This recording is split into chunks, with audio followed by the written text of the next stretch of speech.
Hello, everybody, and welcome to Over Under. It's Rylan Turner, joined as always by Kyle Joseph. Kyle, how are you, sir? I'm doing okay. I know that podcasting is a very audio focused medium, not a visual one, but settle a bet for me. Did my girlfriend decide to dress me up as Akeem the African Dream? Dude, I was going to say more Egyptian. But I see where you're coming from, and the answer is maybe. You're welcome. I have seen like really comfortable looking underwear on Temu with the same design, thinking about getting them, thinking about being like Egyptian under the pants and seeing how that goes for me. But with that being said, that must mean that Tiffany is here. Tiffany, welcome back to Over Under. Our favorite Over Under guest, absolutely. Because if there's somebody I know who is more opinionated about things than Kyle, it's Tiffany. Correct. Wow. And I mean that with I mean that in the nicest way. Mostly because my opinions are right. I wouldn't know. I don't know if I'm going that far, but I don't mean it in a mean way, is what I'm going to say. Regardless, can today, we get my best friend Matt's opinion on that? I'm sure Matt will have lots to say about this. Shout out Matt if you're listening. Yes, Matt. As is tradition, every time Tiffany's on the show, you get a shout out. That being said, guys, today we are talking about all-time sitcoms. Yeah, I got a long list. Yeah, so we have a long list. This is going to either be split into two. Are we doing the whole list today, or what?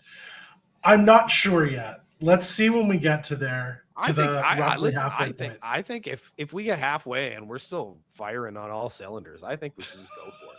I'm turning 34. Let's do a 34-hour podcast. Oh my god.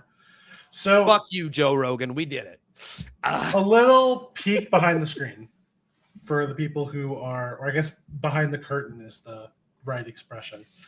For the people who listen to this, when we do over-unders, usually we'll come up with a topic, and then I will go away secretly, come up with a list. I'll get some suggestions from Rylan. I might get some suggestions from the guest, if there is a guest. And we sort of go from there. And so Rylan goes into this fairly blind. We picked our topic the day we're recording this. Mm-hmm. I think it had come up as like a potential topic a couple times. Yes, we've talked about it. But I sent this to you and Tiffany, expecting to get like 5 suggestions from each of you. Our list is 46 deep. I think I contributed 5. So we were talking about sitcoms today. Rylan, overall, what are your feelings about the sitcom as a medium? Man, it's struggled since the end of the 90s, in my opinion. There have been a few amazing sitcoms since the end of the 90s. But it's a medium that, man, it either hits or it doesn't. And it's always been that way. But it's been more difficult, I think, to get a sitcom off and running in this day and age than it ever has been. And that's shocking. Streaming hurt the sitcom.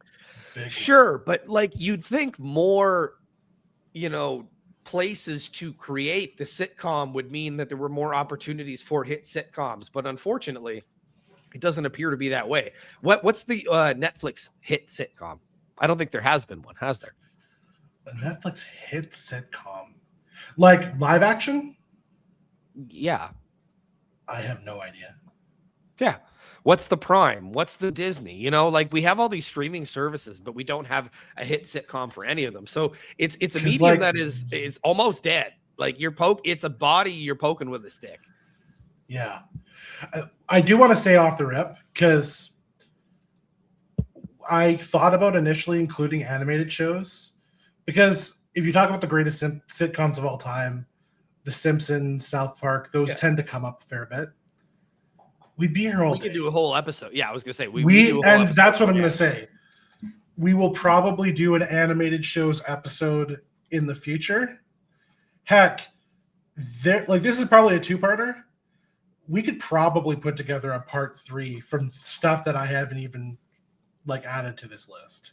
Oh yeah, for sure. But we got so many to do, so we'll get into it if you guys are ready. Actually, no, before we do that, Tiffany, what are your thoughts about the sitcom? Here's what I like about it. It's digestible.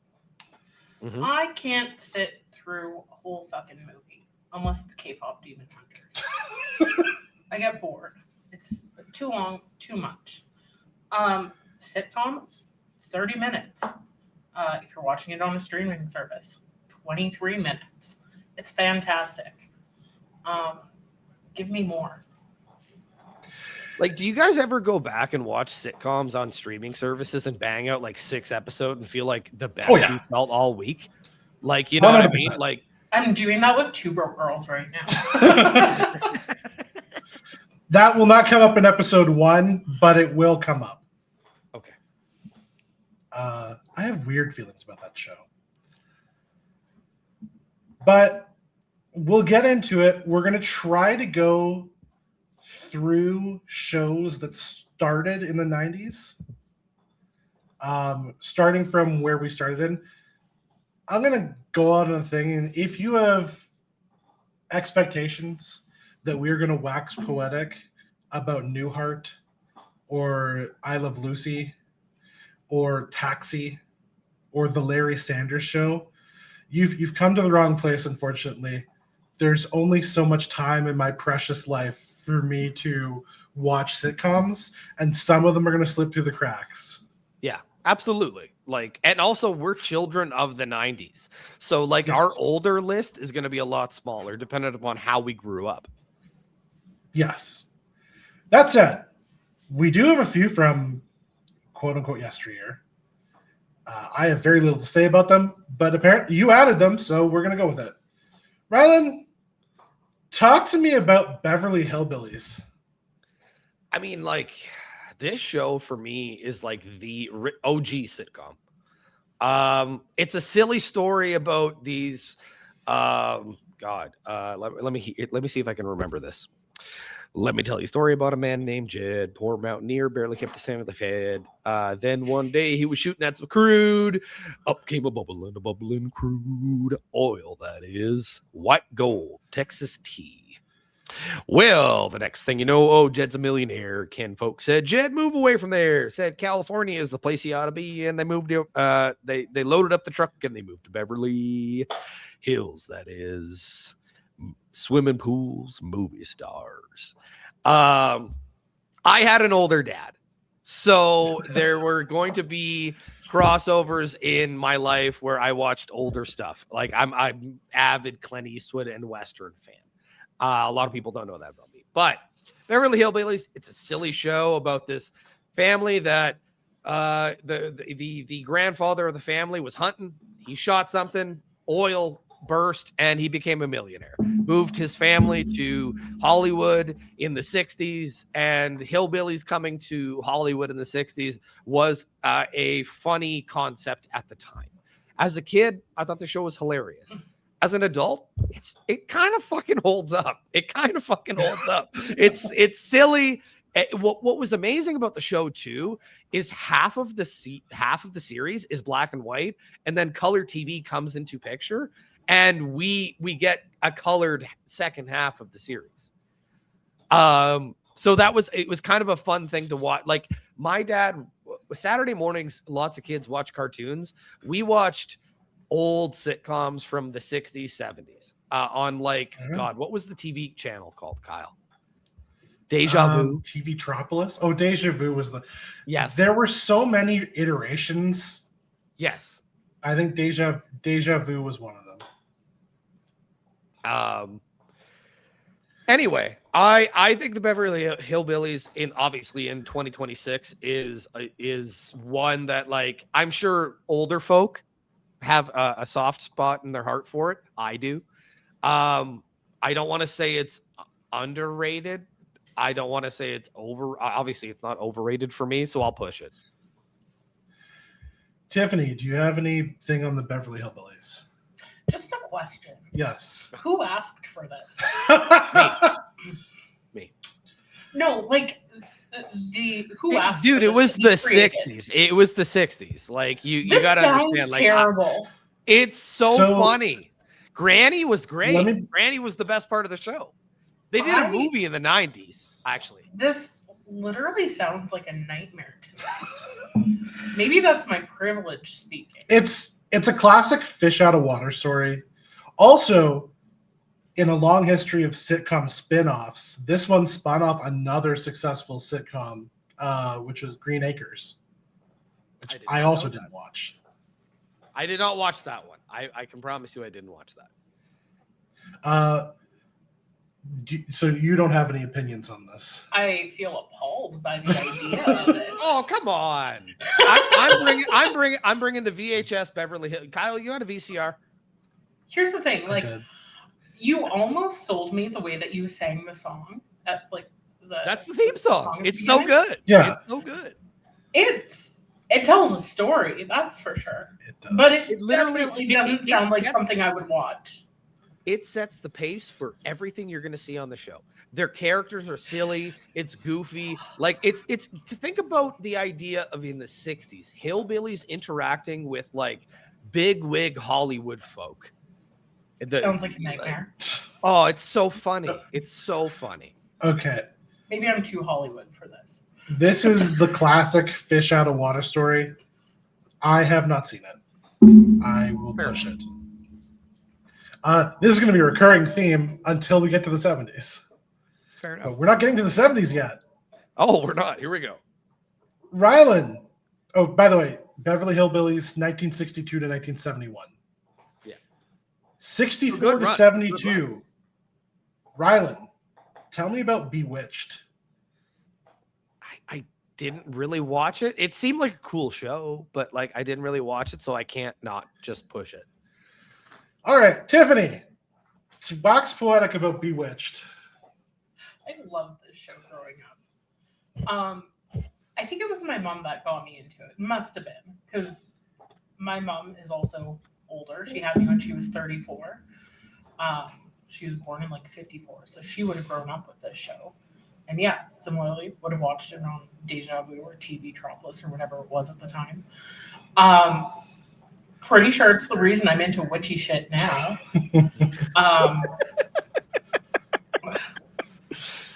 Like Samantha was fantastic.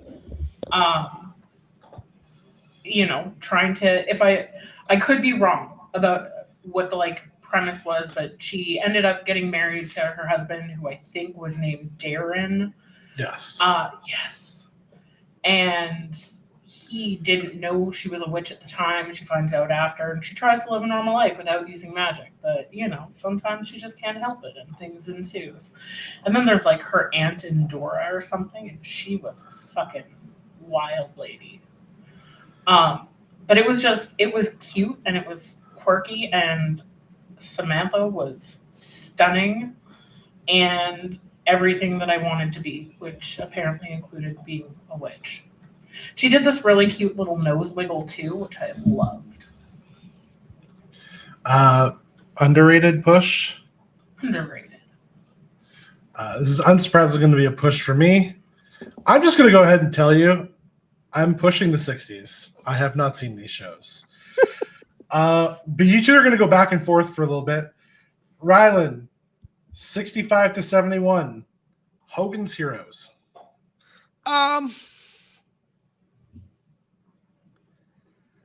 I'll push it. Like it's one of the more legendary ones. I think people know it brought comedy at a time and a topic that was difficult. Like Hogan's Heroes was the story of war prisoners in the Second World War. And they somehow managed to find a way to be a super successful TV show, have timeless characters. And like, I haven't watched it in probably like 20 plus years. So, Does it stand up? I don't know. I don't actually know. But I do remember thinking as a child, like, man, the Nazis are stupid. They're just a stupid bunch of people. So I think that there's some That holds up. positivity coming out of that. Yeah, that holds up. That's right. So I'll push it though. I'll push it. Tiffany, do you have any connection to this show? I thought it was about Hulk Hogan, so I got nothing. Robot Chicken did do a parody of it with Hulk Hogan, and they actually got Roddy Piper to voice himself in it too, which was pretty great. That's with a bunch of like the awesome. wrestlers, which is very funny. Yeah, I never watched Hogan's Heroes, but it is interesting. It was audacious to do, given that the literal Second World War had ended 20 years before when the show started. But it is interesting in a world where there are uncomfortably more Nazis than we would like there to be. Having things satirize them and rob them of their power did have a valuable purpose. Yeah, that's a really good point. That's a really good point. We might need more of that now. Yeah. Let more Nazi comedies. More. Okay, we're gonna be careful about that. I'm just fucking kidding. I meant Yes. more anti-Nazi comedies. Yes.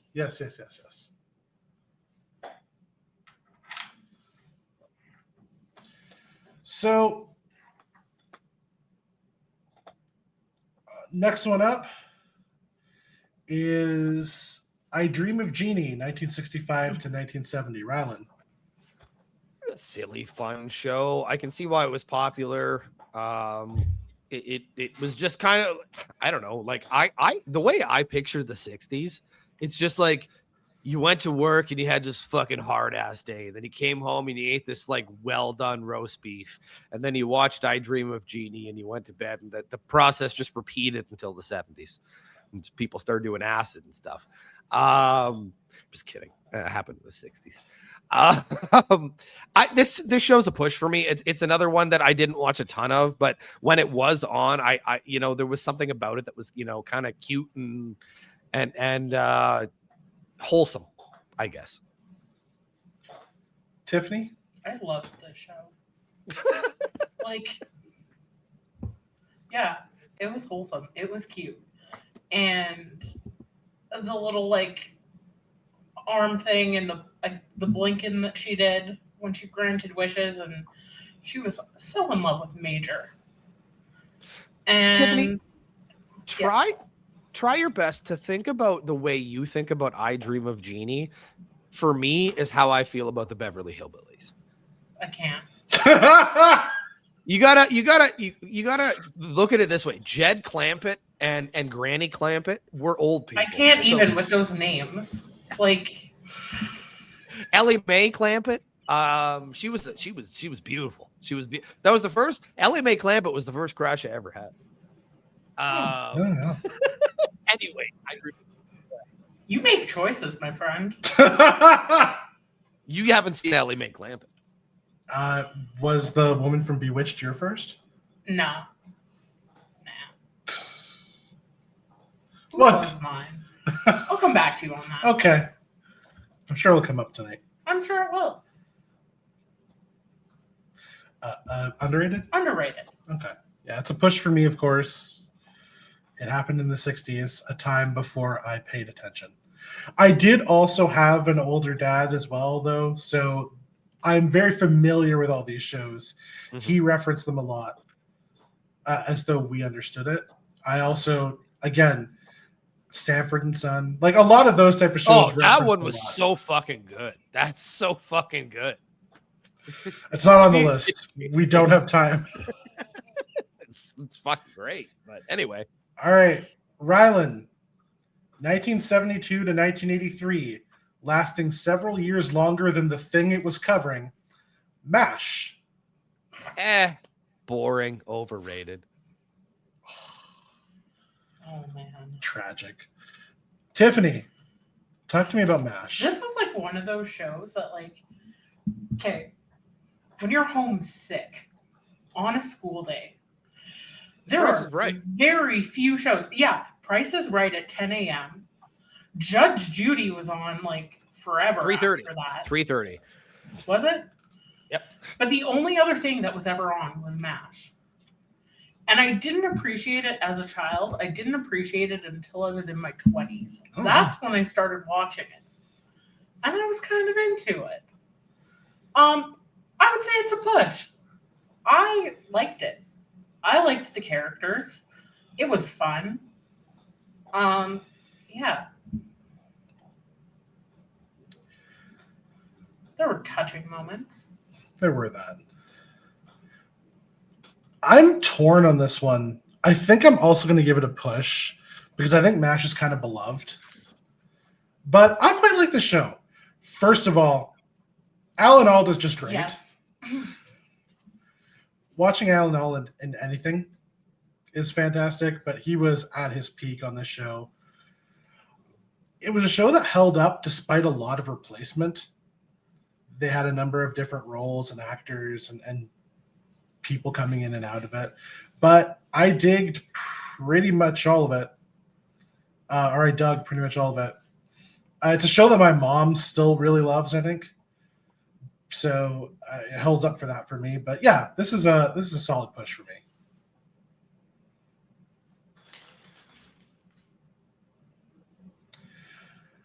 Rylan, 77 Moving to into the 84.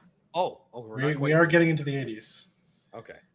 Talk to me about Three's Company.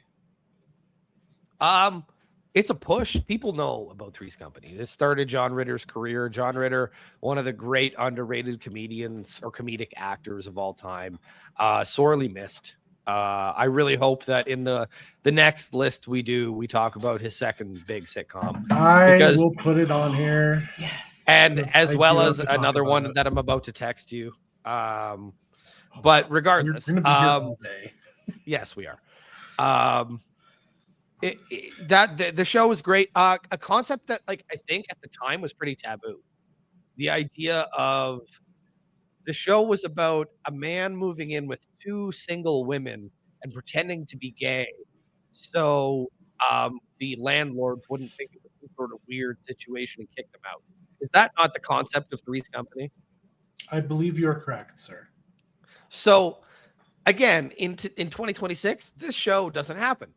But for the 70s, I think they found a way to like break barriers and also like provide a lot of laughs.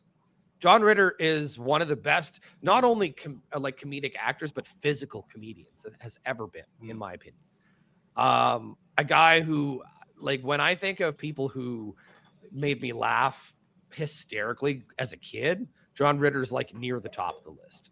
So Three's Company, it's in 2026, it's underrated because not enough people are still talking about how good this show was. Obviously, to the majority of people, it's going to be a push, but I'm going to give it an underrated because I haven't yet. Tiffany? I've never seen this. Me neither. Oh, But it's I do enjoy John Ritter, so I feel like I would try this. Oh God, you're gonna make me talk about this show. Which one? Don't bring it up yet. On the next. We'll get that in the and next also, episode. like, man, you're a hater, but I'm not a hater. That one's complicated. okay. Three's Company I've never seen, so push. Another show that I haven't really seen, or at least I haven't seen enough where I want to make a judgment. As we get into the 80s, 1982 to 1993, Rylan, talk to me about Cheers. Hilarious. Started so many careers. Like, if you really think about that show, let's think about it. Like, Ted Danson really got his big break on Cheers. Woody Harrelson got his big break on Cheers. Kelsey Grammer got his big break on Cheers. Like, the guy who played Norm and Cliff got their big break on Cheers. And while they weren't as big as the three I mentioned before, they still had prominent roles, voice acting and what have you. What's her name? Kirstie Alley got her big break on Cheers. Who am I forgetting, Kyle? Like, oh, the lady. Shit. What's her name? It would be here if you didn't look at the picture. This one, Rhea Perlman. Rhea Perlman. Again, like George Wendt, it played Norm. right. This show created so many careers. It had a super successful what am I looking for here? Spinoff show.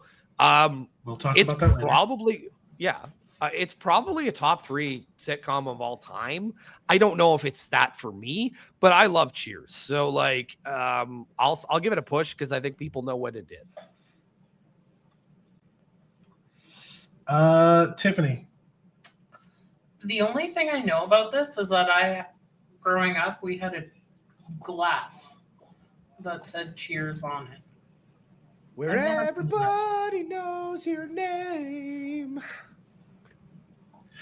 I know my friend Ken just like watched this recently, and I know he put off watching the final episode because he knew how it ended, and it was just like too sentimental for him to like be ready to disconnect from it, disengage. I don't know. Start Frasier after that, but we'll get into that show. I loved Frasier. We'll get to that later. We'll get to that later because. So I do have a fun Cheers related story. Well, not fun, but so when I went to Boston on a work trip, I had some plans that I wanted to go see a few sites on my last day there. And one of them was the Cheers bar because it was a few blocks from my hotel. I figured I'd make my way over, get a couple pictures, maybe get a drink, enjoy myself. That was the plan. When I landed in Boston, that day the governor of Massachusetts declared a state of emergency about this new disease coming around called coronavirus. Yeah, the old COVID. Yes. I was so it slowly unraveled, and on the day before we left, I was sitting back in my hotel room, didn't really feel like going out to anything, so I was relaxing, watching some NBA, and then the NBA suddenly stopped and games didn't happen that night, and then Tom Hanks got COVID that night. And I started texting my boss, who was also there with me, like, so we need to get out of here, right? So we ended up getting on planes early the next day, and I had to be in the Toronto airport at Pearson for 12 hours waiting for my connecting flight. Dude, I hate that airport. Longest 12 hours of my life. Oh my God. You can't drink that much Starbucks. You can't. I paid, I think, $30 to get into the Air Canada lounge, so I had a place to like sit and not. It only cost $20 to get into that lounge. 30. That's not even that bad. It wasn't that bad. That. Let me tell you, I'm getting into that lounge when I come into it. I imagine it's more now. Anyway, 1985 to 1992. Rylan, talk to me about Golden Girls. Fucking classic. Who fucking knew that 4 old ladies could be the fucking best sitcom of the 80s? And it was the best sitcom of the 80s, in my opinion. It's hilarious. Everybody plays their characters super well. To know that a lot of them hated each other backstage makes me like super more intrigued into the show, because like that only makes the performances way better. Is everyone all right? Yeah. You guys had a very serious look. I was like, what did I say? Anyway. Another peek behind the screen. We have dessert coming, but it's taking forever to get here. Okay, fair enough. We're not I love Golden Girls so much. I don't think it's underrated because I think people know. I think there's there's a lot of fucking people that just know that this show should get a lot of love. Like Ryan Reynolds wore a B. Arthur sweater in Deadpool. Like this is just it's a classic. It's great. It's funny. It's still funny too. Like I can put on an episode of Golden Girls and laugh my ass off at these crazy old ladies. So I'll push it. I'll push it for sure. Tiffany, Golden Girls. I fucking love Golden Girls. My cousin and I. This sounds about right. I've met your cousin before. I know which cousin you're talking about. For the audio listeners, the audio listeners, the look that Tiffany shot Kyle was priceless. First of all, she's my favorite cousin. She's the only cousin that matters. Wow. I don't give a fuck to any other cousins that may or may not be listening to this. I don't care. If they're not Nana, they don't count. Whatever. We love Golden Girls. We own. I bought it for her, but she keeps it at our place because she's from Toronto, so we only play it when she comes to town. But we have Golden Girls Clue. What? Yeah. And it's who ate the last piece of cheesecake. I actually don't know that, but you two need to find that game and come and spend some time in Kingston. Or we could just play it when you're here this summer. That's true. You have you have it there? I own it, yeah. Oh, I thought you meant like it was like in some. Anyway, regardless, that sounds great. I gave it to my cousin, but she didn't want to carry it all the way back to Toronto with her, so she keeps it at our place in Winnipeg. So that's why I say we own it, because it feels like a shared custody kind of thing. Right. Yeah. I get it. I get it. I got a kid. I get it. Instead of, who killed someone, it was who ate the last piece of cheesecake and where. Freaking amazing. There is a Golden Girls cafe in San Francisco that we've been talking about making a trip to go to. Because why wouldn't you? Yeah. Yeah. No, I love this show. I am totally a fucking B. Arthur fan. Like, I'm a Dorothy all the way. I'm just... you know what's Penny White for me, but like I hear what you're saying. No. Oh, I love it's Rose, right? Yes. Yeah. I love Rose, but I'm saying, like, as far as personality goes, I'm a fucking Dorothy. Underrated? Push? I'll say it's a push. I have never seen a full episode of Golden Girls. Okay, well, we're gonna change that. You definitely should change that. I'm literally making a list of shows that I need to at least watch the pilot of. This will make the list for Kyle. I do think that this one, I'm given to understand, it holds up pretty well for a sitcom of this age. It's still funny. It's still funny, like a lot of sitcoms aren't. For the next few, holding up, I don't know if we're going to get there. Sure. We'll find 1980s. Speaking of 1987 to 95, Rylan, talk to me about Full House. Look, there's going to be a sitcom that we talk about when we get to the 90s or maybe the late 80s. I don't remember exactly. That my mother always used to say was just like the fakest family she's ever seen. And that's how I feel about Full House. It's just the fakest family. Don't get me wrong. As a kid, I was enthralled with it. I thought it was just the greatest. But since growing up, I have gone back to watch it. And it does not hold up, I don't think. I don't think it holds up almost at all, with the exception of John Stamos is still great and everything because he's John Stamos. But like, I've heard him sing Beach Boys. We don't need to. He's the drummer for the Beach Boys. Relax. He sang a song on a record. We don't need to talk about. I haven't heard it. Anyway, I stand by that. I honestly, you know what's funny about this show is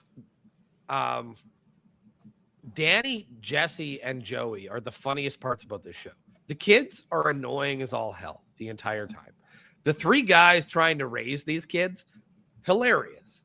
But do I think it holds up? Not really. I will say it's overrated. Okay. Tiffany, I look like I broke your heart. No, I was reflecting back. I liked the show growing up. I agree that it's overrated. I don't think Fuller House should have ever been a thing. I didn't hate that. I like a good if I like a good sequel sitcom. The number of these shows that have been rebooted. Oh my god! I agree with you. It shouldn't have happened, but I didn't hate it. And there's one I really hated. So we'll get to that one then in the 90s, I think. But I liked Comet. He was the dog, for those of you that weren't avid watchers. I was not. Michelle was kind of cute. Kinda. I liked Michelle everywhere in the 90s too. Yeah. Well, I love the Olsen twins. I fucking grew up on them. Her little friend Teddy. Their whole interaction, really? It was Ty Mowry. Do you not know who that is? Oh, good lord. He was smart guy. He was smart guy. Oh yeah. I remember smart guy. We're not at okay, fine. I'll add freaking smart guy to the list. That's actually we're gonna be here for hours. That's a really good one. Oh my god, it was in the 90s too. What are you guys doing to me? But yeah, it was good. Here's the thing. The reason I had that look on my face when you said that I broke, or it looks like you broke my heart, was because I was thinking back. Do you remember Kimmy's boyfriend Dwayne? No. You didn't watch the series all the way through? I watched the series all the way through probably 100 million times in syndication, but I do not remember that moment. The moments that stand out for me in that show, the early stuff and Michelle falling off the horse. When she got amnesia. I think that was the last episode. I don't think so, because she ended up getting her memory back. But so close to the end of the series, Kimmy gets his boyfriend Dwayne, and I feel like the only thing he ever said was "sup." He was tall, he wore a backwards hat, he was total fucking burnout. That's the 90s. That's absolutely right. Yeah, 100%. So there was this episode where they got married. And this has to be a thing, and maybe I need to double check this and make sure that this isn't a fucking fever dream that I had. But Kimmy and Dwayne got married, and it was a Friday the 13th themed wedding. And Kimmy is literally wearing a wedding dress, but she has a headband that looks like she had a knife going through her head. I don't know, or maybe that was Dwayne. I don't know. It was just wild. And I remember talking about this episode at daycare, and I got put in timeout for being a liar. And I was so mad because I know what I saw. I know this was an episode. It wasn't gory or anything, right? It was just, Kimmy was always quirky as fuck. Yeah. And yeah. I don't know. So I feel salty about the show.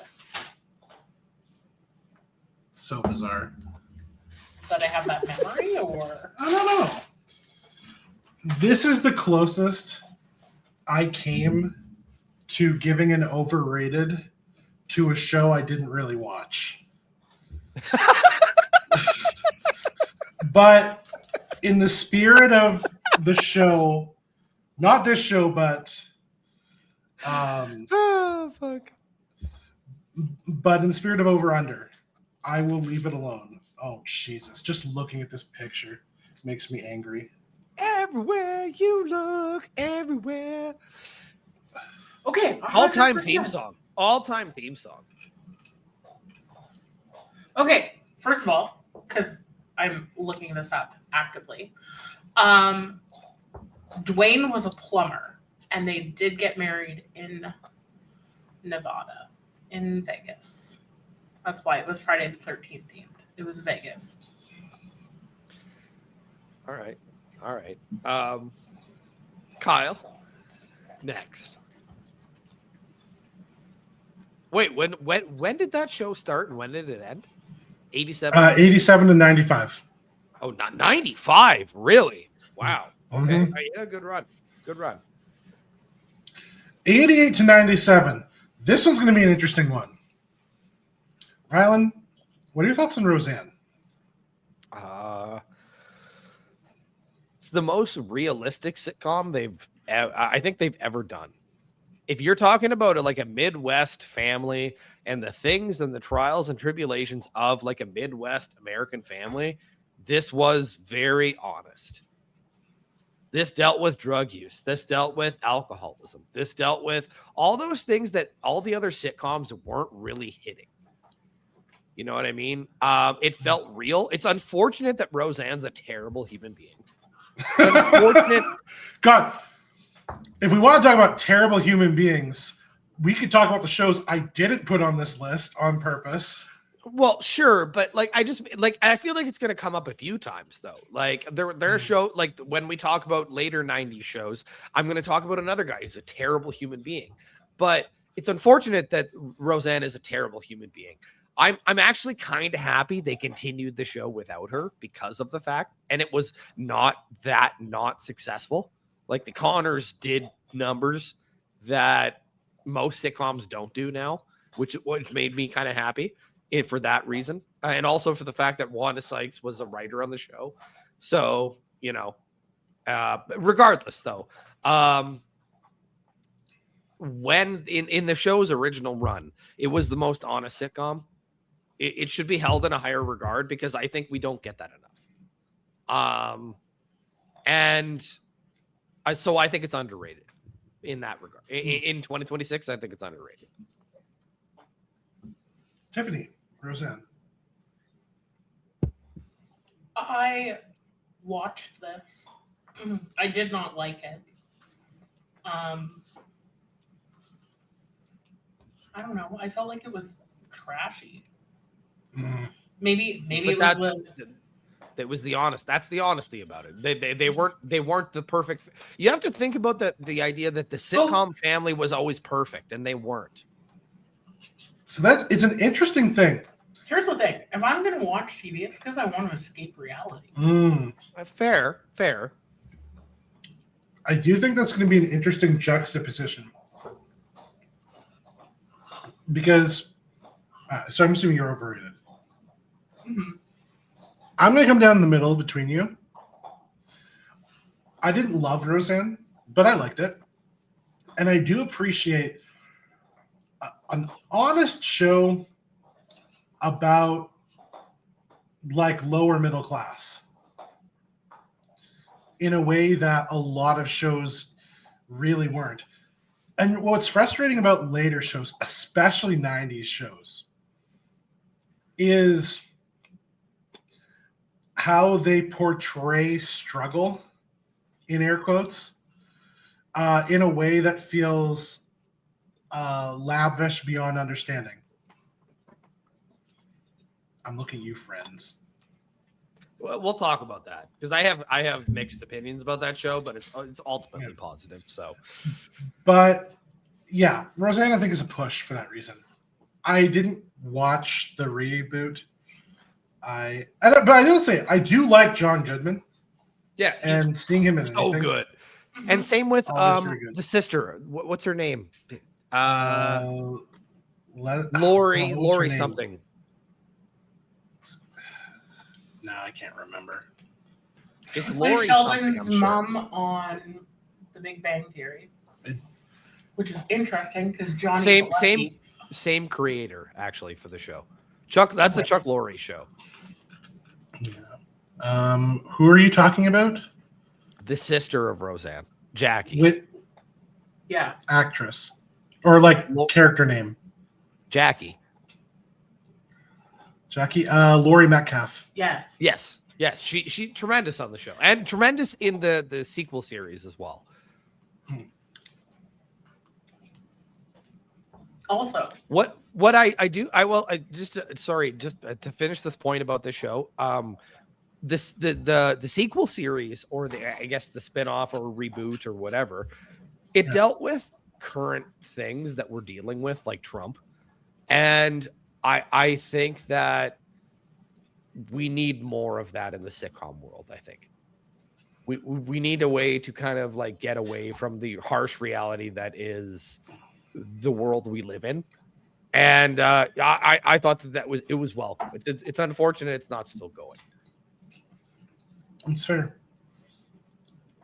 Rylan, 89 to 97. Talk to me about Family Matters.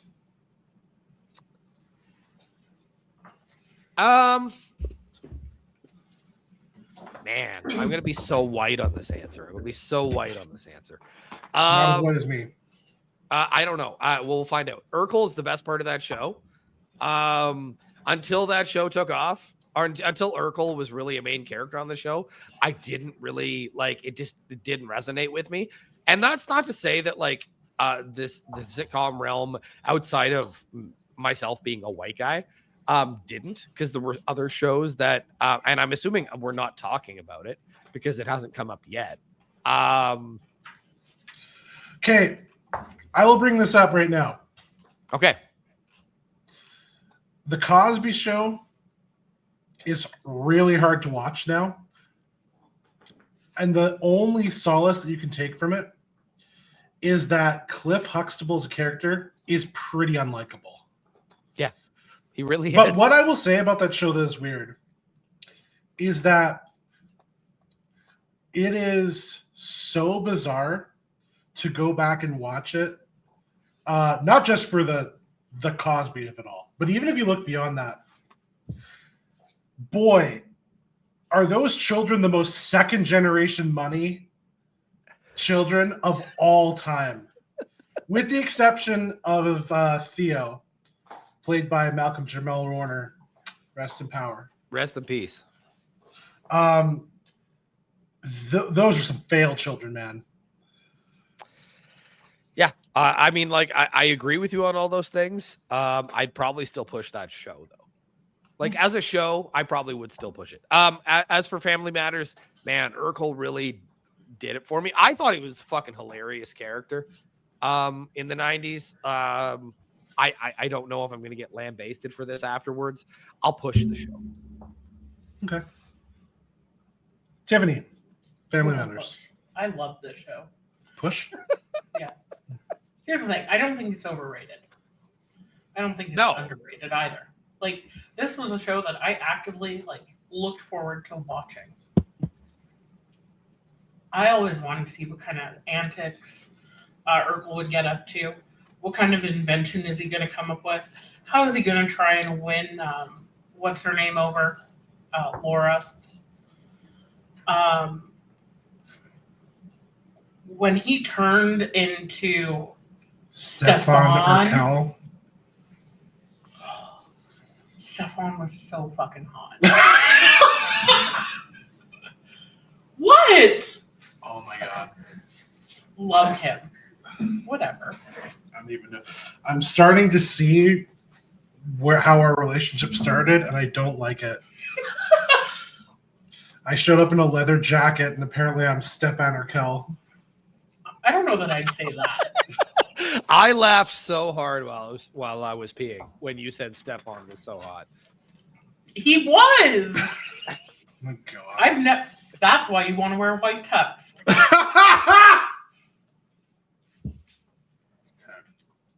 That's why I put it together. No, it is not. So you said push, right? Yeah. Is my turn? This is gonna be bad, I think. I passionately hate this show. Oh wow. Reginald Val Johnson is an excellent actor who deserves my respect. Every time Carl was on screen, I enjoyed it. The family aspect of Family Matters was solid, if unremarkable. Steve Urkel, there are few fictional characters that I hate more than Steve Urkel. No disrespect to Jaleel White. You were Urkel for did a fucking good job on Halloween the show. 2 years ago. Like, It's true. I hate Steve Urkel as a character. he's the worst part of the show. And in the latter part of the show, it jumped the shark so hard, and he was the whole freaking show. Overrated. That's my Steve Urkel take. That's fair. Although I will say, Jaleel White in the sketch on Key and Peele about Family Matters, that is one of my favorite Key and Peele sketches of all time. You need to send that to me as soon as we're done. It's that so sounds as dark good and as Wayne Brady on the Chappelle Show. That sounds as It's so dark and so funny. oh, perfect. That's exactly the same tone. Yes. Also, Jordan Peele as Reginald Bell Johnson is fantastic. Anyway, God, yeah, you're selling me so much on I will have to share that with you. Speaking of 1989, this is an interesting year for sitcoms. Rylan, talk to me about Saved by the Bell. Ah, man, fuck. As a kid, I loved this show. I have yet to go back and actually watch it. I imagine it's fucking lame as shit. Because as a kid, there were moments where I'm like, this is lame. This is gonna make you guys laugh probably, but the college years always resonated with me more. The one season they did of the college years. Every time they went back to when they were kids, I was just like, And I watched this in syndication. I've never watched it front to back before. Was what it was. Every guy on this show was kind of a piece of shit. Kind of? Yeah, let me finish. Zach, piece of shit. Mario Lopez, who did he play? Slater, piece of shit. Dustin Diamond, who played Screech, big old piece of shit. So there were no redeeming male characters on this show. And I'm trying to think now. You know, Kelly Kapowski, the best thing she ever did was a show called White Collar, like 15 years later, where she played a wife on the show. Incorrect. She had a phenomenal cooking show. You've obviously never watched White Collar before. Yeah, I'm gonna give it an overrated. Like it was okay for the time, I think, but man, it does not hold up. It's so fucking 80s. It's so even in the 90s, it's 80s. Yeah, the neon thing was kind of big in the early 90s. Well, it's gross. It's gross. It was big in the early 90s. Until I feel like the grunge aesthetic kind of killed this type of stuff off. Fair. Tiffany, Saved by the Bell. I loved the show growing up. Jesse Spano was a little bit too uptight for me. I hated Screech. Have you seen Showgirls? that goes out the window. That completely goes out the window. Yeah, it really does. I don't know. Like I have this show gives me the fuzzies, even if it doesn't hold up well. I really liked it. Also, I totally had a crush on Zach Morris because of course you did. I said what I said. I won't take that back. Whatever. The funniest part about this show is that it tried to deal with like hard issues. And the hardest issue that came up in this show was Jesse got hooked on caffeine pills. Yeah. And I'm like, this is how deep we're getting in Saved by the Bell. Here's the thing. I can't get again, lighthearted. I don't watch things to get into super serious shit. Well, you got to start. That's yeah. all. Then it's not a sitcom. Oh my god! No. We will get. You wanted Matlock then. on this list. You wanted Matlock on this list. You got to be serious sometimes. Have a cry, Tiffany. Have a cry. Oh, that's true. Yeah, I fucking love Matlock. Kathy Bates is amazing. For another day. Just talking about the new Matlock, by the way. Oh yeah, not the old one.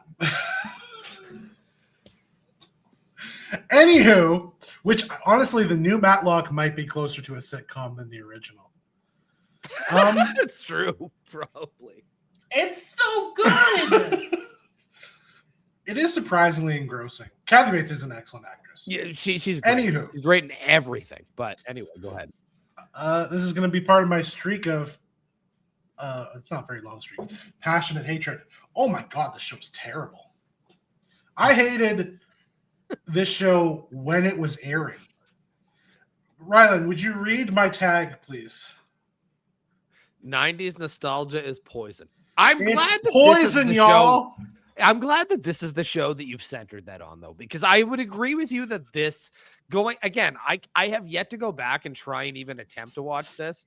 And Tiffany, I can see we're breaking your heart with this one, but like, yeah, I don't like this at all anymore either. So much. Can I just say, like, Mr. Belding was a pretty solid principal. Yeah, because he was the Big only old wrestling decent fan too. Big old He wrestling. was the only decent human being on the show.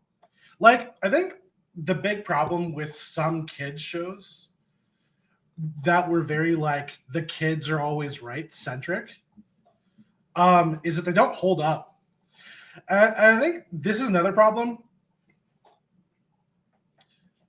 It's very similar to John Cena in the early 2000s. Zach Morris is just kind of a dick to everybody. And everyone's like, yeah, that guy's great. What show? And John Cena's kind of the same thing. What do you mean? Are you seriously going to tell me that Zach Morris wasn't a giant dick? Tiffany, like I liked the show most as, of them. I liked the show as a child, but Zach Morris is definitely an asshole. Mm-hmm. I do not. Even the actor who plays him would admit that. You're looking at me like I said something truly terrible. I think that's the coldest take I've had on this show so far. Everyone recognizes that Zach Morris was a dick. He was a dick. He was a dick. He was a fun dick. Every once in a while, you get fun dick in your life.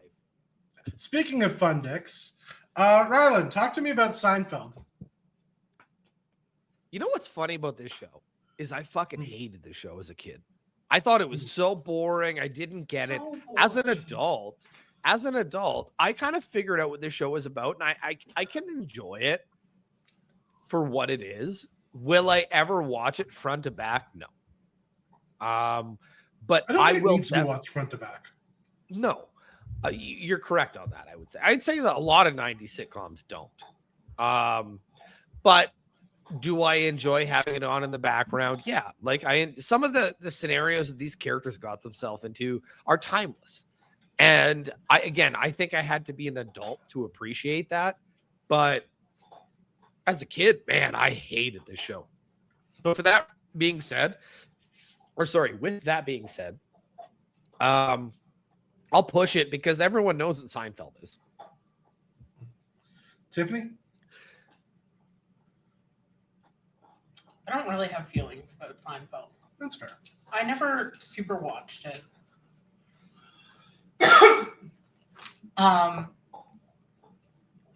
I know things about it. I know my brother used to do a great Kramer impression. That's having met your brother, even in his current age, that does sound correct. Yeah, like you know the way that Kramer would like walk into a door. Yeah, 100%. That's my. That brother. Sounds exactly. Oh, right. I have to meet your brother. Have to meet. And my brother had like long curly hair at the time too, that kind of like.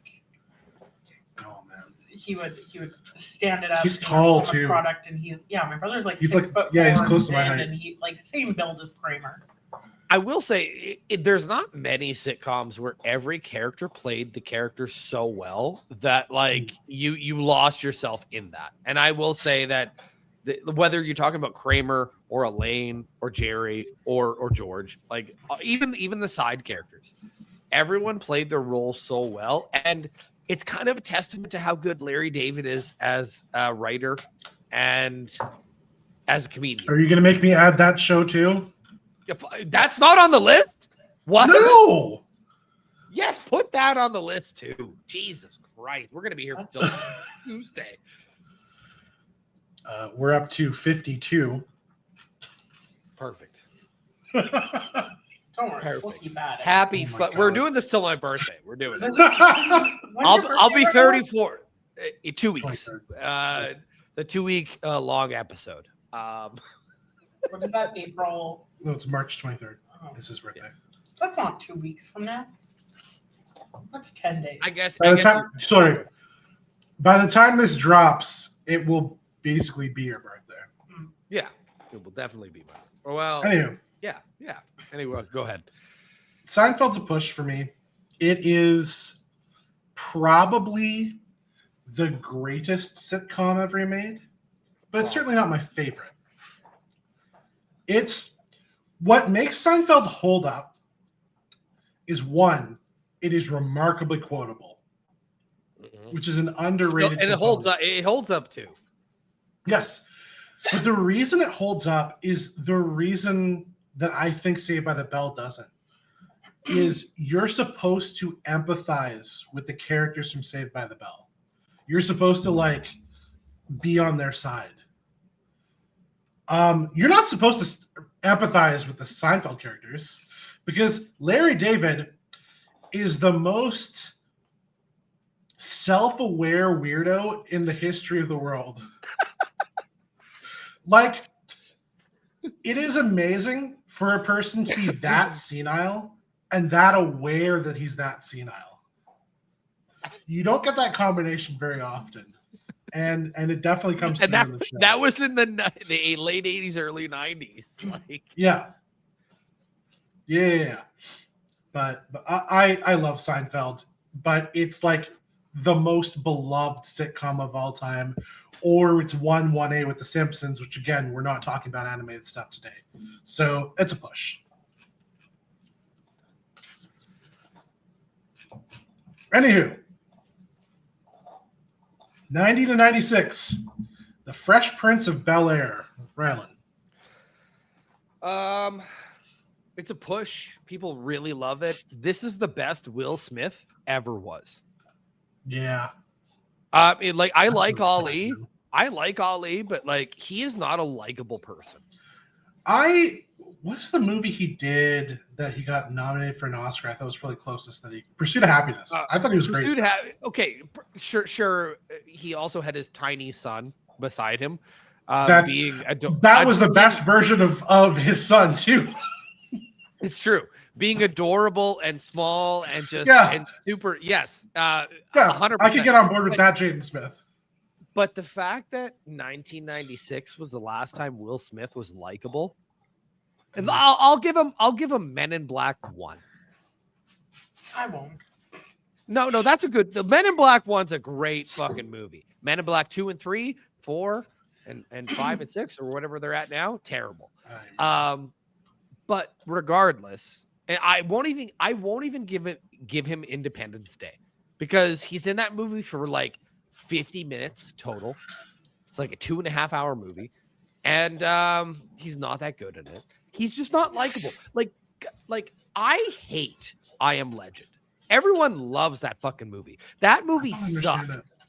It sucks. It's him and a dog.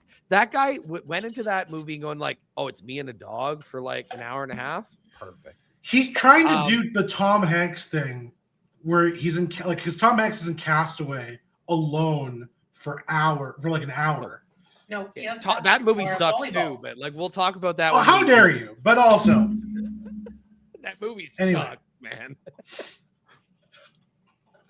Fresh Prince of Bel-Air, though, it's a push. It is the best Will Smith ever was. What's his name? Carlton. What's his name? Alfonso Ribeiro. So fucking amazing on that show. James Avery was amazing on that show. Both versions of yes, God, absolutely. There's way too many rest and powers. Why do all the black actors keep dying? Both versions of Aunt Viv were great. Nikki was great. What's the others? Or Hillary was great. Like the show, Jeffrey was the best part of that show. I love Jeffrey. It was a phenomenal sitcom. It had probably one of, if not the top 3 most heart-wrenching moments in sitcom history.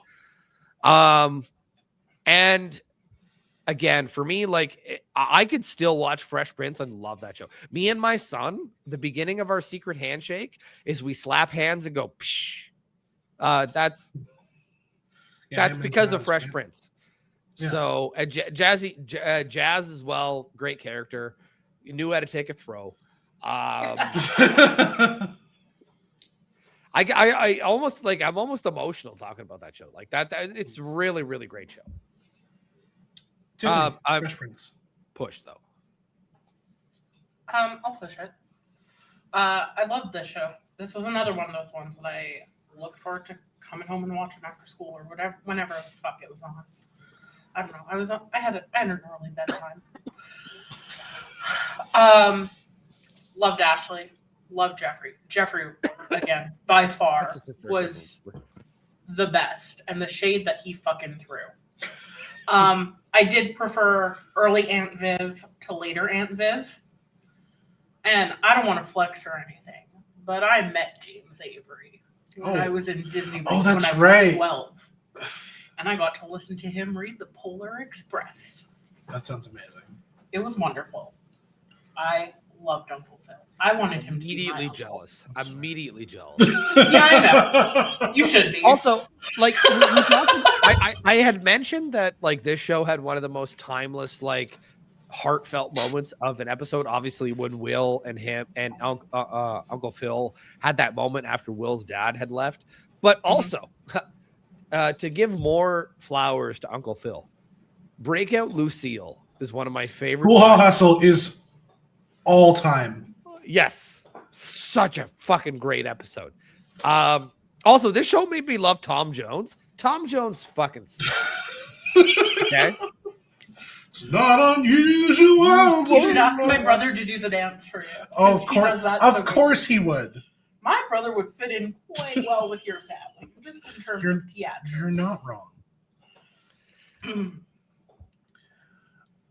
Shout out to the Josephs. Fresh Prince is a push for me too. In terms of what you want out of a sitcom, being able to give you reliably good episodes combined with a few moments that you can pull back on and like really resonate with you. Like you mentioned, like God, if that wasn't Will Smith's best acting in the entire show, 100%. Best acting this entire career. I don't know if I'll go that far, but like I do get that. James Avery was fantastic throughout. I remember the first time I was stopped. Alfonso Ribeiro's speech when he gets denied the opportunity to join a fraternity about what it means to be Black was a great one. Alfonso Ribeiro almost killing Will and everything that came with that, and the scenes with that were amazing.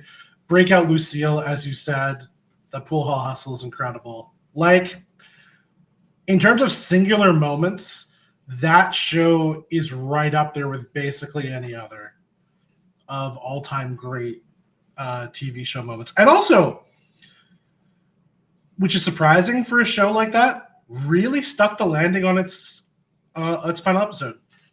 Yeah. Right combination of funny and heartwarming. And did not need a sequel series to carry on. No. It was just good. Yeah. Just good. Push. But again, that's one that I think a lot of people remember really fondly. I think for me, that's a top 5. Here's an interesting one for you. And I put this on the list for a specific reason, which we'll get to, but I'm curious. 1991 to 1999. Rylan, tell me about Home Improvement. Ooh. Underrated. Underrated because I'll tell you why. Tim the Toolman Taylor was an idiot, and that was how he was displayed on the entire show. But I've gone back actually more recently and watched some of this show because it's on Disney Plus. Tim the Toolman Taylor learned the lesson that he needed to learn at the end of every episode. And then unlearned it the next week. No. Listen, no. I mean the deeper lesson. Whether it was being a misogynist, whether it was raising his boys to be difficult or whatever. By the end of the episode, he always was able to accept the fact that he was wrong, which was something that we, again, in the 90s, we didn't see enough of. It also wasn't the perfect family. It wasn't Full House. It wasn't everybody's, pretty and beautiful. We had a goth kid. We had an athlete. We had a writer, as the kids. The idiot father was always the trope of the show. That Mark was a goth. Yeah. I forgot about that. And what the best part of the show too for me is it still holds up. It's still fucking funny. Richard Karn, who played what's his name? Al on the show, was always poised as the foil to Tim, but also in the moments where they had to have serious moments, he always delivered. The actor who played Wilson apparently was furious about the fact that his face was never shown throughout the entire show. I don't think it would have hit as hard if it was. There was something about the interaction between neighbor to neighbor where you only saw his eyes, and he would speak this wisdom to Tim, and it would somehow lead to the resolution of the episode. It's for me, it's a top 5. That I know that's saying a lot for Home Improvement, but it's for me, it's a top 5. It's probably 5 though. I will say it's probably 5. Underrated in today's day and age. I would say definitely underrated. Tiffany, Home Improvement. I can get behind with an underrated. Wow. Here we go. What? I love it. don't know that I have that much to say. I love Jill. Oh wait, you're not saying underrated yourself? What do you mean? Because I thought you said I can get behind an underrated. Yeah. No, I'm saying. Okay, all right. Now we're on the same page then. Yeah. Okay. I'm not gonna be as passionate about it as you are. I don't know that it would ever make my top 5, but it was good. I love Jill. I love that Tim was always an idiot and got himself maimed on his show, and the way that Al would just look at the camera with that smug "I told you so" kind of face. That was great. Totally fucking in love with Jonathan Taylor Thomas, as was every other girl my age. That is so common. I never got that. I got some of them, some of the heartthrobs, probably the more recent ones. But that one I never understood. He was also the voice of Simba. I am aware of why people liked him. That's probably why it was. It's because of Simba. They had every bit of the girl's childhood in the 90s was taken over by Jonathan Taylor Thomas for at least a little bit. And then he decided he was done, and he never went back to acting. And you know what? Good for fucking you. For fucking you. Well, you went to Harvard, and he's just I'm going to get an education and move on. He guest starred in... Oh, was it Tim Allen's other show? No. I want to say it was 8 Simple Rules. Yes, he did 3 episode stint on 8 Simple Rules. Yes. Right. Okay. Because he dated Bridget.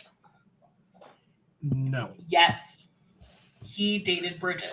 No. Yeah. Wait, Bridget was, sorry. The blonde one, Kaylee Cole. Yes, you're right. He did. Sorry, I'm trying to tell me I don't know I'm who sorry. Jonathan Taylor Thomas dated. Oh. Oh, I love this I loved Wilson. It was a good show. It was well done. Here's the thing about it. Going back to watching it is a harder watch than people remember. I don't think it's a bad show. Is it because of where Tim Allen is? No. Oh, okay. No, it's that the show is from his perspective. Richard Karn is amazing in this show. Earl Hindman, who plays Wilson, is excellent. Patricia Richardson, seriously underrated. Jill was one of the best. She She is. was so phenomenal. like she was such a strong woman in a Yeah. TV family where the man was the dominant role, and you And didn't it see was that like- enough. The only other woman that was really in the show was whoever the Tool girl was. Yes. The big thing about Jill was in an era of the very unfortunate nagging housewife stereotype that permeated the 90s in television. She was an excellent character unto herself in the few moments they allowed her to be. The problem with the show isn't that Tim Allen does a bad job as Tim Taylor. I think he does a great job. His slapstick is very good. The comedy is still sometimes entertaining, but so much of it is like the kind of man cave dudes are dudes kind of comedy that is so passe today. Sure, So it just but doesn't you've hold up also in that never same been that guy. You've never been that guy. And like as somebody who has No. at one point in his life been that guy and kind of grown out of it, there's still a part of it that it feels different for me. I understand what you're saying though. I do appreciate in the moments when the show would allow the other characters to like breathe. It was excellent. It's just everything always came back to Tim, and Tim as a character was really unlikable. Oh, And it makes there's it no so much arguing more that. difficult. There's definitely no arguing that. But like that's what makes it a difficult watch is because the show is so from it. Like you're But really you supposed to root for him. You could say the At least same in thing some about way. All in the Family. Yeah, I do. Yeah, well, I'm sure you do. We didn't cover that one for a reason, but like, Oh, yeah. But that being said, like, I think it's the same sort of a dynamic, but different. Like, I don't think like Archie Bunker was a racist and whatever, but Yeah. Unlikable. You know what I mean? The But problem is the show put him in his place, but people still get behind those people. Yeah, that's fair. Well, you're just gonna stare at Jonathan Taylor Thomas, eh? Okay. Well, take him off the screen. You're doing this to her. Like, I I don't have control of the mouse right now. I'm trying to talk about the next show. I just wanted to take a look. All right, you're just taking a little peek. See. Yeah. Also, good-looking by the guy. way, Good-looking guy. at its peak, Home Improvement averaged 35 million viewers a week. That's insane. Like, and Yeah. again, so I'm sorry, but like we can't say overrated because like fuck, a lot of people watch that fucking show. But it's what's interesting about it is for a show that beloved, it's gone. People don't really care about it anymore. Well, I'm telling you, dude, it's on Disney and it's great. It's still great. Yeah. All right, Rylan. We're already well over an hour into this. Fuck we've it. got. Let's keep going. Let's keep going. Oh, no, I'm not stopping. We've got like 12 more 90s shows to talk about. So let's go. Perfect. Rylan, talk to me about Boy Meets World. Man, it's a push, but it's a push because I agree with my mother's thoughts about this family. It is the perfect family that no matter what they're going through, gets through it by the end of the episode. And she didn't like this show because the mom and the dad always found a way to resolute the thing in the 20 minutes, and she just felt that to be unrealistic. It was a very Disney Channel show. However, it is one of the greatest 90s sitcoms of all time. It's probably and for me, it's a top 5. Yeah, actually, for me, it's a top 5 sitcom. Boy Meets World is super important to me. And actually, I do remember watching a lot of Boy Meets World with Kyle and his brother Connor and perhaps Christian growing up. Like we spent a lot of time watching the show. I don't know, Kyle, if you remember that. It's been Yeah. I've okay. watched this show so much. It's another one that's on Disney Plus. This is the one where girl meets world. It didn't need to be. Now it gave us Sabrina Carpenter, which I'm for. It did. I'm for it. I'm for that. And she's phenomenal. She's phenomenal. And as soon as I found out music, I was like, Cool. I'll put my TV off mute. But no, I'm kidding. I love Boy Meets World. I still don't know if I've seen the final episode. It's fine. Okay. It's not a must see. I remember the last scene is pretty good. Okay. I remember when Sean started staying at Corey's house. Yes. Like that. I remember that being. I do remember the college years being super fun too. I remember it was one of the only sitcoms that brought in new characters later into the show, and everyone just fit in perfectly. Eric, That's fair. Great character as an older brother and also as a goofball. Sean was the great best friend. Corey, a great main on the show. Don't get me wrong. Sometimes you hated Corey. Sometimes you like Corey. Topanga, people are going to laugh at me or hate me for this. Still hot. Still hot. Yep. Still hot. Big wrestling fan. Fucking Danielle Fishel wants to go through a table. Yes.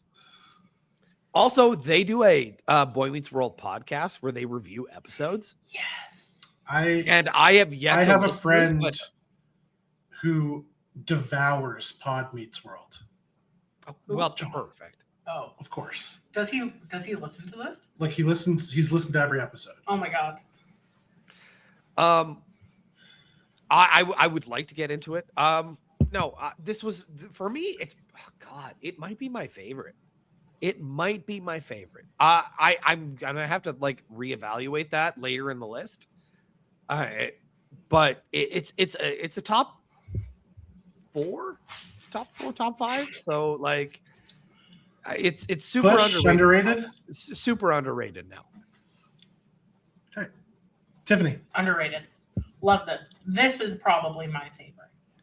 I loved everything about this from when they were in middle school all the way through the college years. Loved Mr. Feeney so much and his morals that he had and the way that he interacted with his students. Loved Mr. Turner and everything that he did for Sean. Plus he was hot. Sean was also hot. Eric was hot. It was great. It was great eye candy. But it Jack? No. Interesting. No. Wow. He was Rachel. the one that they brought in that immediately they were like, he's gonna be hot. Whatever. Take your he's what one about of those Rachel? brothers. Rachel should have ended up with Eric, not Jack. Interesting. Angela and Sean were perfect together. That was a great couple. I I feel bad that Trina McGee Davis get to come back on to do the final episode because she apparently really wanted to, but they wrote her off before that. What drove me crazy was the lack of consistencies with the stories. Morgan existed and then she didn't exist. And then she existed again as a completely different person. Yes. Sean had a sister at some point. Don't know what that happened. Harley. Oh, who replaced Harley? And it's the guy from Parks and Rec that. Yeah, I know. He's Ben Wyatt. Yes, Ben Wyatt. But that wasn't Harley. He was Harley's replacement. Yes, I know. Do I remember his name? Absolutely not. Also, Minkus was great. I'm looking for it. Sorry. It's fine. It's not that important. But I loved everything about this show. There was not a bad season of this show. No. For me. Also, Vader was on it. Yeah. He wasn't the only wrestling person. Mankind was on it too. Also, the singing guy. Robert Goulet was on it. Yeah. Robert Goulet's great. Oh God, you're gonna make me look. I need to know now.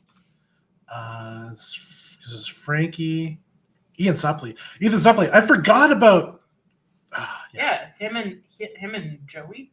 Griff Yes. Hawkins. Adam Scott plays Griff Hawkins. Harley Kiner was hot. That man. Griff Hawkins did was nothing. hot. He did nothing between Boy Meets World and Parks and Rec. Absolutely nothing. Adam Scott? Yeah. What else did he? He was in Step Brothers. Did that come out before Parks and Rec? I think so. Am I thinking of someone else? I thought he was in a movie with Amanda Bynes. I have no idea. I thought he was in. I think Step Brothers came out just before Parks and Rec, or before he was in Parks and Rec.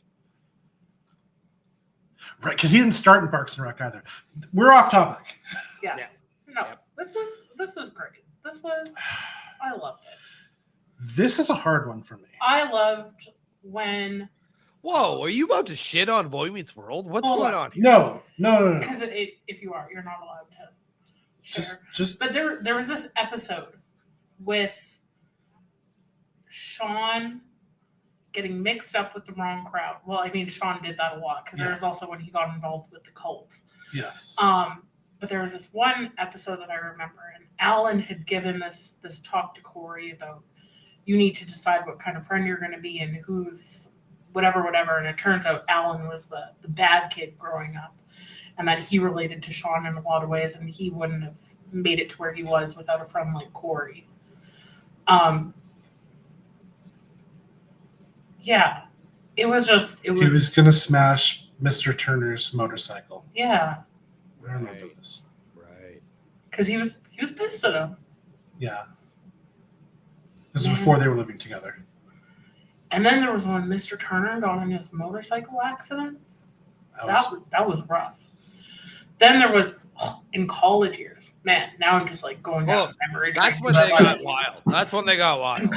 Do you remember the episode? Oh, it was like a dream or something. But they got like locked in the school. Maybe it was in high school. They got locked in the school, and then they had to like try and get their way out. And people kept getting killed off. Yes, and then at the end, it was Halloween Sean. episode. Sean came face to face with the killer, and it was him. And yeah, because he was doing it to try to get. Because this was when Corey and Topanga had broken up, and he was killing off characters to try to get them back together. Because he needed their relation to believe in love or something. I wasn't entirely sure. Something. That's the other thing. Like that's a wild concept for an episode. You know what I mean? Like, yeah. That's Jennifer Love Hewitt was in but it. Like ABC or whoever the fuck it was, they always had. They always did like Halloween themed episodes that were a little bit darker, twisted. Tell us what you Okay, we'll get to.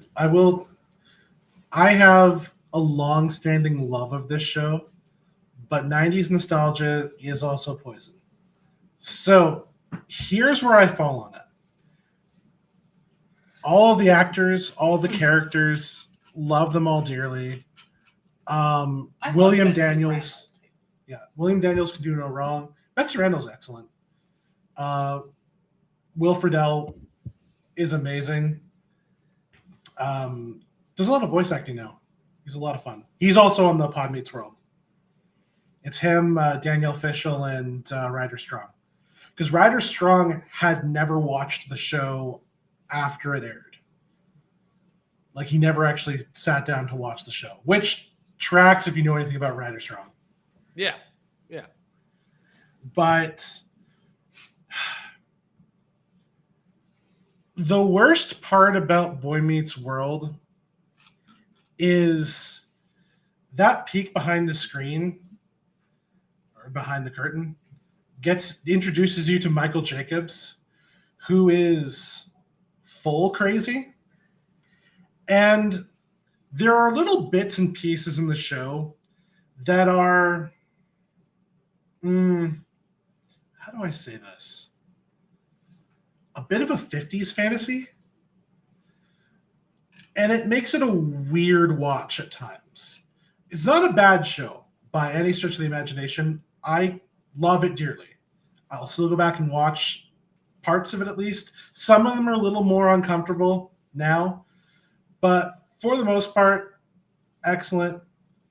And all of the people who were on it, I love them all dearly, and they did amazing on the show. William Daniels in particular, my God, so good. Mr. Feeney's all-time great character. I think this is a push for me. Not because I don't love the show. I do. I just don't know that I have the same level of like rose-colored glasses that other people do about it. If that makes sense. I can see some of the flaws in it that that make me feel a little more uncomfortable to like fully support it. If that makes sense. Okay. Anywho, I don't know anything about Michael Jacobs, so I don't understand fair. your stance in that sense. But like, fair enough. Listen to some Pod Meets World. You will learn. He comes up. Okay. All right. Do you remember the show Dinosaurs? No. No. Oh yes, actually, yes, I do. With like Earl and whoever else. No. He did that. Yeah. Okay, you need to watch it. I don't. Yes, you do. It's Nobody so needed to Dinosaurs. watch Dinosaurs. Also, do you guys remember the show You Wish? Yes, I do. He did that. I do Do not. you remember Teen Angel? I remember that. They were both very mid and not included in this. Yeah, I know. It's disappointing. I didn't think anyone else they did. were so mid. I stand by that. I'm not going to feel bad about calling Teen Angel mid. I don't. I feel like I remember that by name, but not by anything visually. It's like it's a Kyle guy unlocked who It's this died. kid Marty who died, and then he became Steve's guardian angel, and like tried to help Steve navigate through high school. But hijinks ensued. Yeah, no, I don't. Marty remember. was like I- a prankster or some shit. Yeah. Did he die from cancer? No, he died from eating a poison burger. Right. Or like a burger that gave him like murder food poisoning or something. Yeah. I don't remember. all right. It was I a don't know. very like played for Probably have laughs a memory moment. unlocked. It was so good. Angel. Anywho. Rylan, Frasier. Oh fuck, I love Frasier. I fucking love Frasier so fucking goddamn much. That show, firstly, any sitcom that gets like 11 seasons, obviously they're doing something right. Like, obviously something's Maybe. going wrong. Kelsey Grammer's a cunt. All right. He's a terrible human being. Not only is he a fucking big MAGA jackass, but he's been terrible to women in his past. And I don't like the guy as a human being. However, the guy who plays Niles on this show, David Hyde Pierce. Pierce. It's phenomenal. His comedic timing,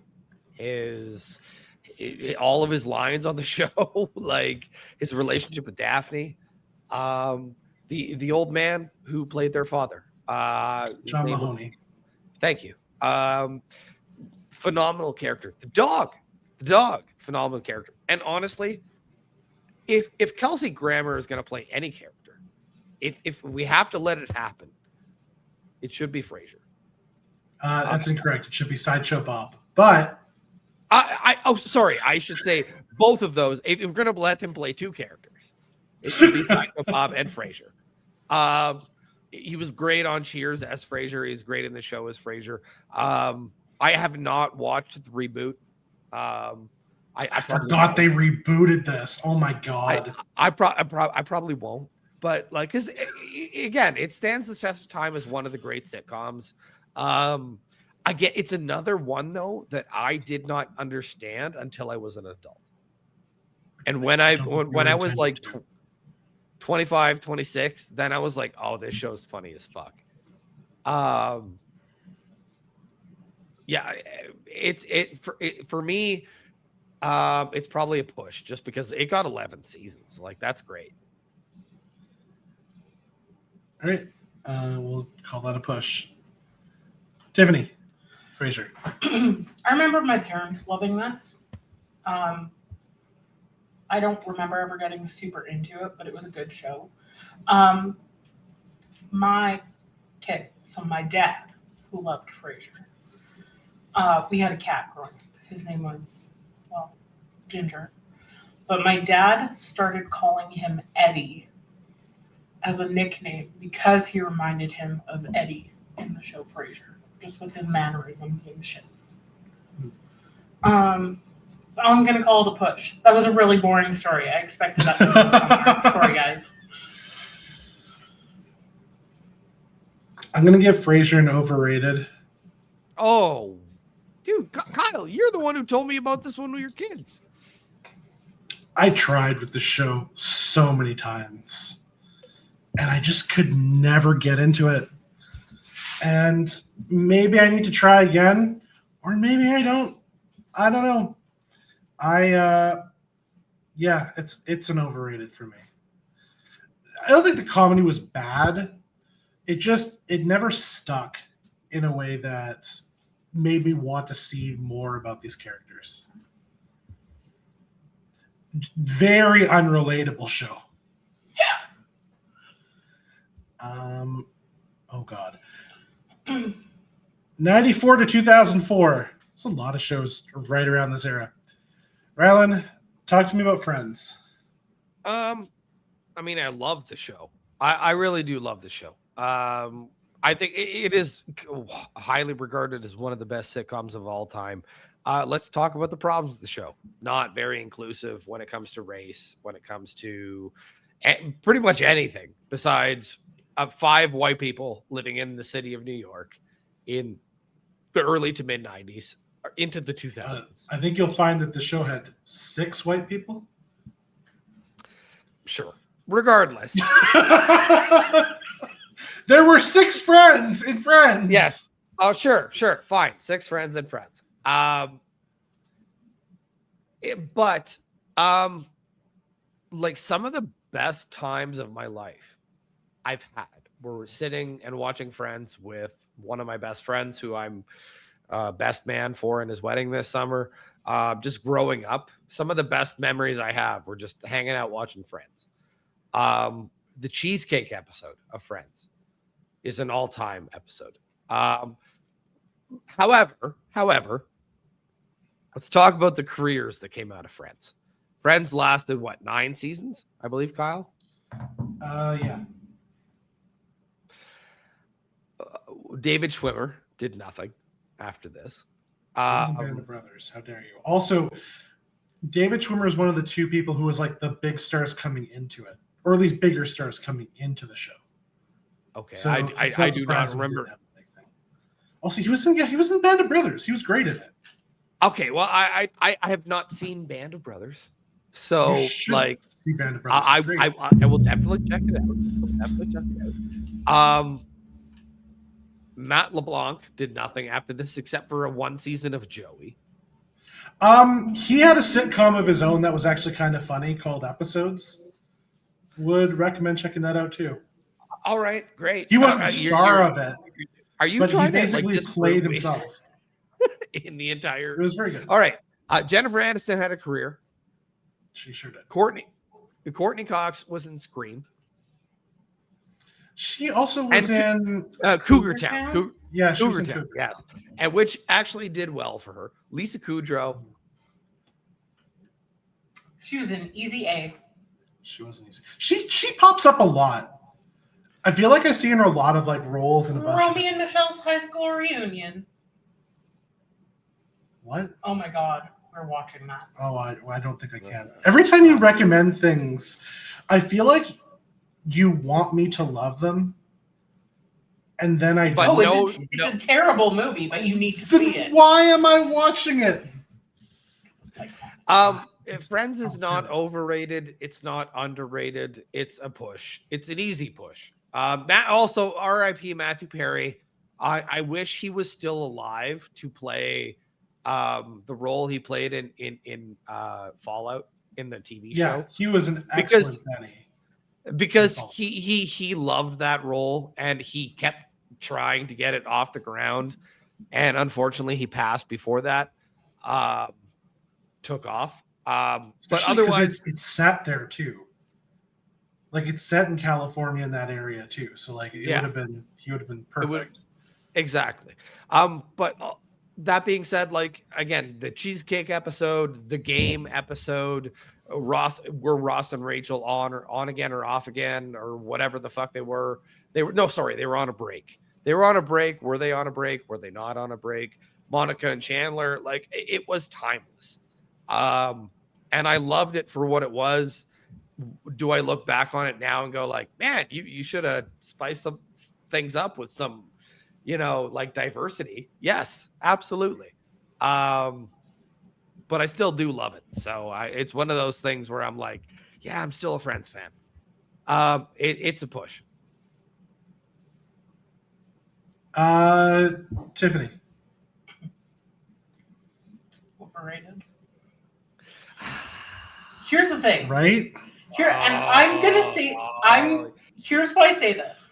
Oh, I knew Kyle was gonna say this, but First of all, I don't think I did know you were gonna say that because I know you're not a Friends person. Okay.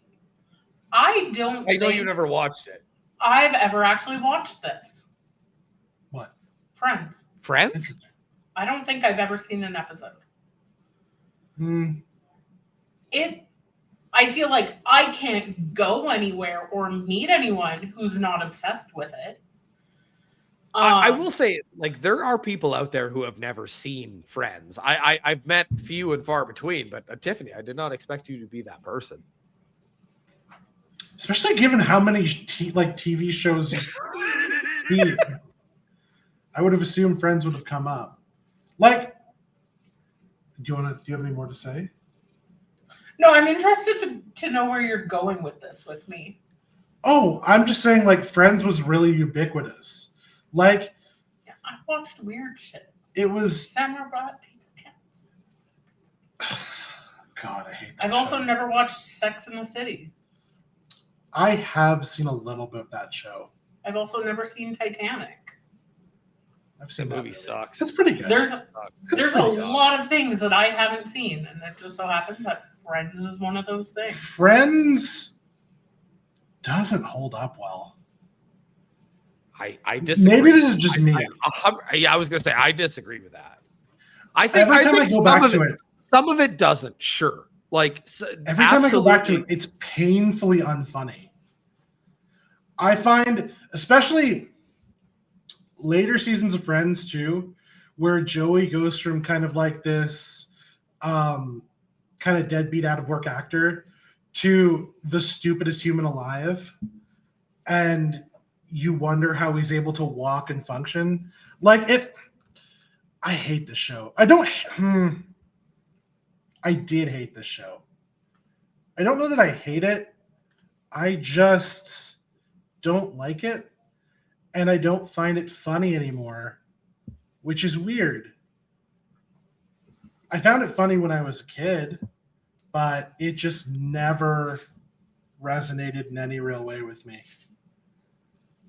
It's kind of just there. It has no sticking power with me whatsoever. Like episodes, quotes, whatever. I don't remember the last time Friends has made me laugh, which is sad. But yeah, apparently 10 seasons Friends lasted. That sounds like too many. It's a lot. Then they had a spinoff.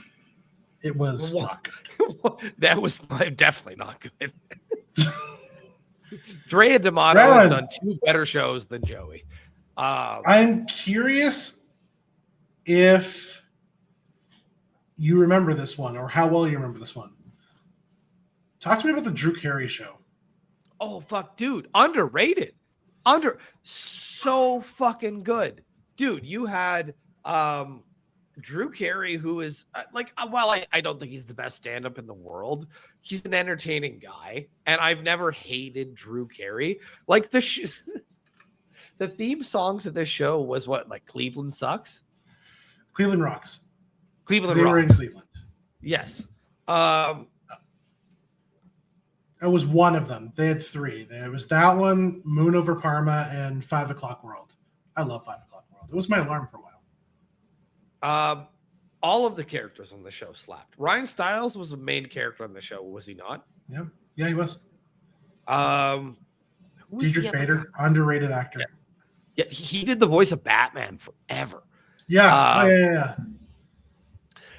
And Kate is also in Scrubs. Yes, Krista Miller. Yes, great actress.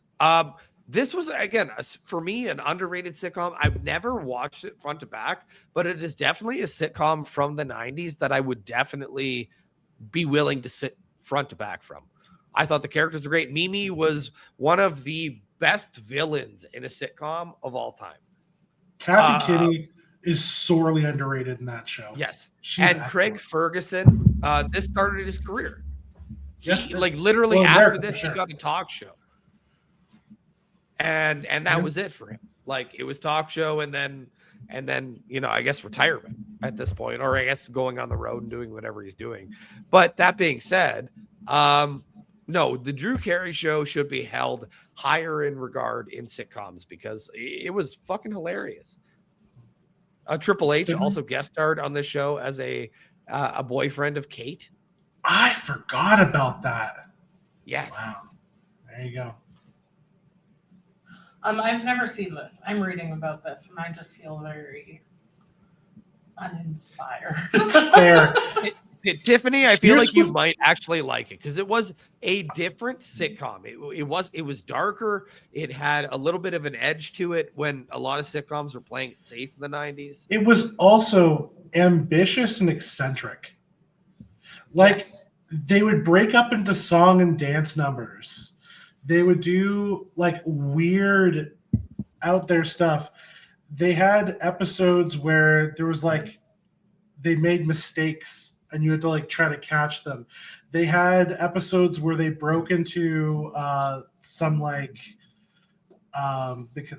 improv stuff too. Like it was they had episodes where you could see the actors laughing at the reaction of the other actor doing their lines. And they would just leave it in the show because Drew Carey was the host of Whose Line Is It Anyway at the time, yes, right? Was. So like it was just part of the shtick of the show, and it was super fun. And again, edgy, but not so edgy that you thought like, oh, it's crass. I look back on it fondly. It has all of the like 90s trappings of things that will make you uncomfortable that you remember like we thought were funny in the 90s. But its ambition and its willingness to do weird, zany stuff was always something I could get on board with. And in a world of like really safe, kind of boring sitcoms, I appreciated something that could be a little bit out there. Like, especially like getting into like musical theater and some of the like more show busy type of stuff. Like, that's not something you saw in a sitcom. Right. And it was interesting. Drew Carey, if nothing else, is a showman. And a very good one. So, underrated for me. One of the ones you both suggested to me. Rylan, talk to me about News Radio, 95 to 99. Underrated.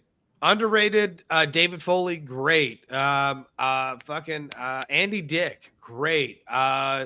What's his name? The guy who died. His wife killed him. Phil Hartman. Phil Hartman stole the fucking show in that every episode of that show, but also the guy who played the manager of the radio station. What the fuck was his name? He did build Dotreeve's voice. Stephen Root. Oh my God.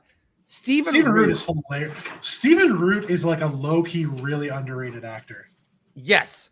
And on this show, he's priceless. Absolutely priceless. The whole cast of the show, Joe Rogan included. I know that we don't like this guy, but like he was great for the role he played on the show. Unfortunately, it did not get enough time, I think, due to the untimely. After Hartman died, it just didn't feel right. Right. But again, this I think had all of the makings to be one of the great 90s sitcoms. I don't know if you guys would agree. Let's find out. Tiffany. I don't remember this well enough to have an opinion about it. Like, I recommended it on the list, and then I was like, I need to watch an episode of this. Oh, it's on Prime. It's on Prime. It's great.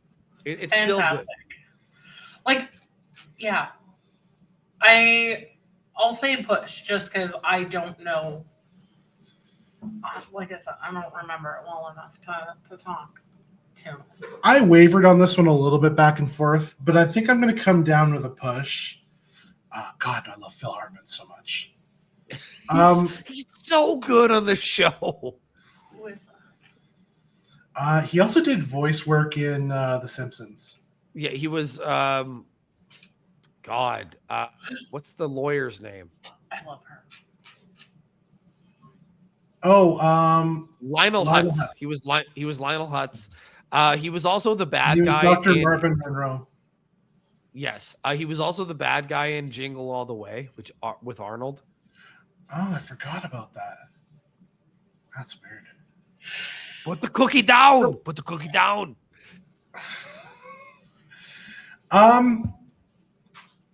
I thought you meant the antagonist because wasn't that Sinbad? Anyway, Nah, they were both villains. They were both That's villains. Like, that's a push. 96 to 2001. Rylan, talk to me about Third Rock from the Sun. Yes. Sorry. another. Can we call it after this episode? Okay, Just because we're like almost halfway. we're not really. We're not really halfway. Okay, we're a third of the way. I'm losing my jam. This might be a three-parter. We're already 2 hours into this. We are. We can Okay, definitely call it at the end of this. Talk to me about Third Rock. Oh, by the way, Underrated. I'll say this. This is a push for me. I really didn't watch the show. Okay, Really? Yeah, never did. you should. Underrated. I love John Lithgow. I was gonna say all-time performance by John Lithgow. Jane Curtin is amazing. If you like early Saturday Night Live, this is her and her element. God, everybody in the show. Joseph Wayne Gordon-Levitt. Knight. Yeah, Joseph Gordon-Levitt when he was a baby, when he was just a little baby. Who was the female's name? What was her name? Um. God, look all this stuff up. Oh God, I can see her in my name. I can see her name. No, something Johansson. Kirsten Johnson. Yes. Kirsten Johnson. Kristen And then of course French Stewart. yes. This show was great. I feel like how long to go? Like 3 or 4 seasons? Longer than that. 6, I think. Yeah, You could have got you could have got 9 out of this show. John Lithgow was good enough where you could have got 9 out of this show. He was so fucking on point and good. Every episode, no matter what the topic was, no matter what it was, he was great. Man, it's so underrated. It's so underrated now. I would agree with that. Like this show was fucking funny. Yeah. And the concept of having like Aliens. Just having aliens a come human down. body. I'm like Trying to be human. so normal. John Lithgow playing an alien trying to be a human was what he was born to play. Yeah, 100%. And like, I think Joseph Gordon-Levitt was probably the one that was like the best. Because he was the oldest of all of them, but yeah, the youngest and in ended the up human form. as the youngest body. Yeah, So fucking funny. so good. We're gonna add this. Kyle, you gotta watch this. You gotta watch. It's so good. Even if it's just like, If we're you gonna love go through John some of these, Lithgow, we're you gonna have to watch it. I'm willing to try Third Rock. Underrated from both of you? yeah. Yes. Yeah, absolutely. All right. We will leave it there in the year 1996. Just to let you know, we have 3 more 1996 shows to go. And my list is now up to 53. Oh, my God. We'll make it. Here's what we'll do. We'll make it to 66, and then it'll give us 322 episodes. That, ironically, 22 being the net magic number feels fitting for this. So, yeah, we might have to do that. I think we get to 66 for sure. 100%. Between me and Tiffany, like Kyle's already out. He's like, I got no more. I don't watch that much TV, y'all. Neither do I. Apparently you're about to. Well, Yeah, literally. This whole list, you've had opinions this whole time. I've only seen like 4 episodes of Roseanne. I had an Dude, opinion on that. Like, that's still good. It's still good. It's still good. God. Anyway, thank you so much for listening all the way to the first third of this.